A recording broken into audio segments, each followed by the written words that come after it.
शहरियत कानून को लेकर बॉलीवुड के दो अदाकार के बीच जुबानी जंग भी तेज हो गई है।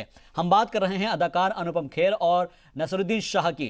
नसीर के बयान के बाद अनुपम खेर ने उन्हें जवाब दिया है। रिपोर्ट देखिए।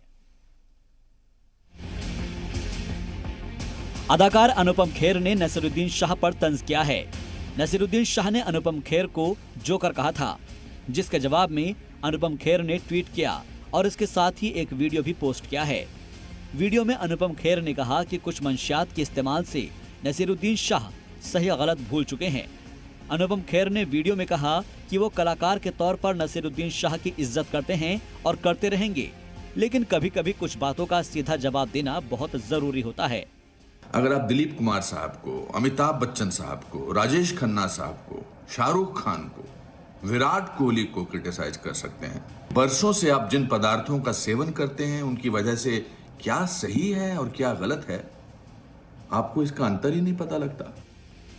नसीरुद्दीन शाह ने शहरियत कानून पर मुल्क भर में चल रहे एहतजाजी मुजाहरों को लेकर एक वेबसाइट को दिए इंटरव्यू में अनुपम को जोकर बताया था और उन्हें सीरियसली न लेने की बात कही थी। ब्यूरो रिपोर्ट, जी मीडिया।